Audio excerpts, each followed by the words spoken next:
Juste avant de rejoindre cette belle paroisse de Cancale et Saint-Coulon, quand j'étais à Bru, donc, j'ai eu l'occasion de rencontrer un jeune qui m'a témoigné de la difficulté qui était la sienne devant certaines paroles de l'Écriture. Il trouvait cette dernière, et en particulier les paroles de Jésus, un peu mièvres, un peu déconnectées de la réalité. Cette invitation à aimer tout le monde, vous voyez, quelque chose d'un peu sirupeux, cette invitation à pardonner à tout le monde, 7 fois, 70 fois. Et lui, ça ne lui parlait pas du tout, parce qu'il trouvait cela vraiment un peu hors sol, déconnecté de cette réalité que nous vivons. Alors, j'ai entendu cette remarque qui m'a fait beaucoup réfléchir, et je voudrais profiter de cette page d'Évangile pour trouver un début de réponse. La première chose que j'ai envie de dire, c'est qu'il a raison. C'est vrai que souvent, les paroles de Jésus, cette invitation à aimer, y compris ses ennemis, à pardonner à tout le monde, c'est quelque chose qu'on a peine à se représenter. Qu'est-ce que ça veut dire concrètement ? On entend cela, mais est-ce que dans notre cœur, nous comprenons le sens de cet amour infini, de cet amour de l'ennemi, de cette invitation à aimer tout le monde, à pardonner à tout le monde ? Peut-être qu'il y a des personnes qui vous ont blessé. Est-ce que vous arrivez à leur pardonner ? On va prendre une hypothèse terrible. Une femme qui a été violée, eh bien, doit-elle absolument pardonner à son violeur ? Il y a des enfants qui ont été abusés par des prêtres. Est-ce qu'il y a un commandement du pardon qui s'applique à tous ces jeunes ? Ça fait réfléchir. Moi, ça me fait réfléchir. Et je me rends compte que la parole de Jésus, elle n'est pas si évidente que cela. Qu'est-ce que ça veut dire ? Et de fait, on se rend compte que peut-être, contrairement à ce que dit Jésus, dans un premier temps, on pourrait croire qu'il existe un impardonnable. Il y a quelque chose qu'on ne peut pas pardonner. Il y a un penseur, un philosophe du XXe siècle qui a développé cette idée, c'est Vladimir Jankélévitch. Je ne sais pas si ça vous dit quelque chose, Vladimir Jankélévitch. Et dans 2 petits textes qui ont été rassemblés dans un petit livre qui s'appelle L'Imprescriptible, il remarque que de fait, il y a un impardonnable, qu'on ne peut pas toujours pardonner, contrairement à ce que dit Jésus. Pourquoi ? Tout simplement, nous dit Vladimir Jankélévitch, c'est que souvent le pardon, ça aboutit à quoi ? Ça aboutit à l'oubli. Quand on a pardonné, eh bien, le risque, c'est qu'on finisse par oublier ce qui s'est passé. Et nous dit Vladimir Jankélévitch, il y a des crimes qui sont tels qu'on ne peut supporter qu'ils soient oubliés. Bien sûr, c'est la Shoah. Vladimir Jankélévitch est juif. Il a perdu une partie de sa famille dans les camps de concentration. Il dit, ben non, on ne peut pas pardonner, parce que si on pardonne, peut-être que dans 50 ans, dans 100 ans, dans 200 ans, on va finir par oublier. Donc, ce n'est pas pardonnable. Et puis, deuxième chose, nous dit Vladimir Jankélévitch, qui est en droit de pardonner ? Ce sont les victimes. Mais où sont les victimes ? Elles ne sont plus là. Donc, on ne peut pas pardonner en lieu et place des victimes. On est d'accord, c'est très cohérent comme analyse.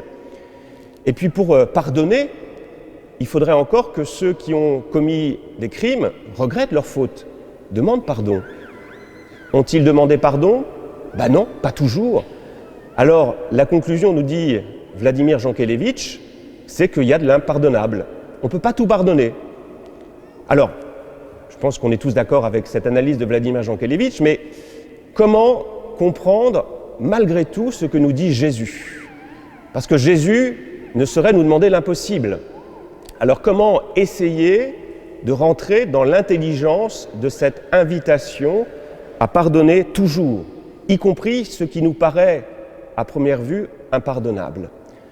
Alors vous savez que en théologie, mais c'est valable dans la vie quotidienne, quand on est confronté à une difficulté, à un problème qu'on n'arrive pas à résoudre, c'est que le problème est mal posé. Et donc la théologie médiévale vous invite à faire des distinctions.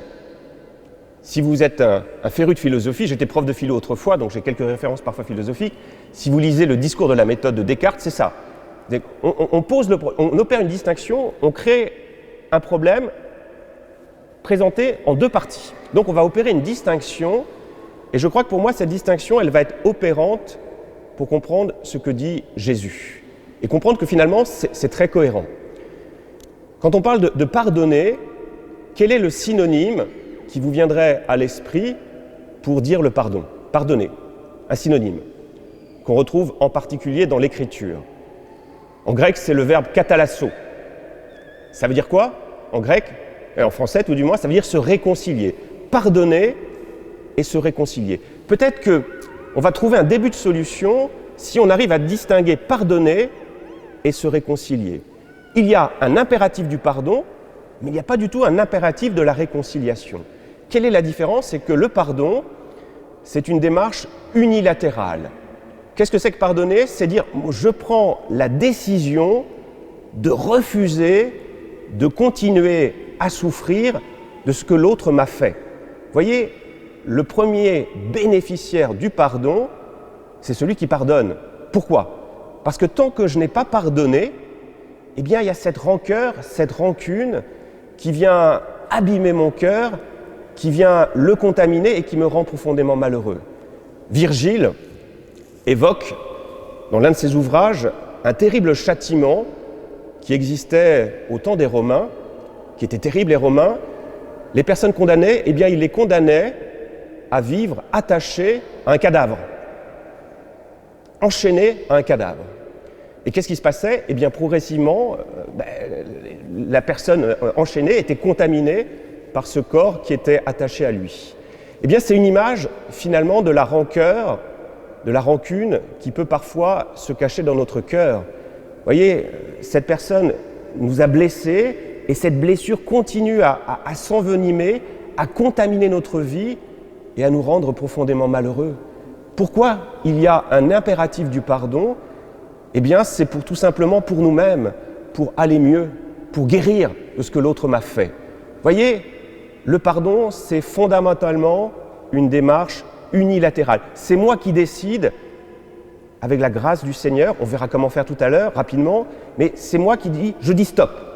Je refuse de continuer de souffrir de ce que toi, tu m'as fait. La réconciliation, à l'inverse, c'est une démarche bilatérale qui permet de rétablir cette communion. Mais ça, cette réconciliation, ça dépend de quoi? Ça dépend aussi de l'autre.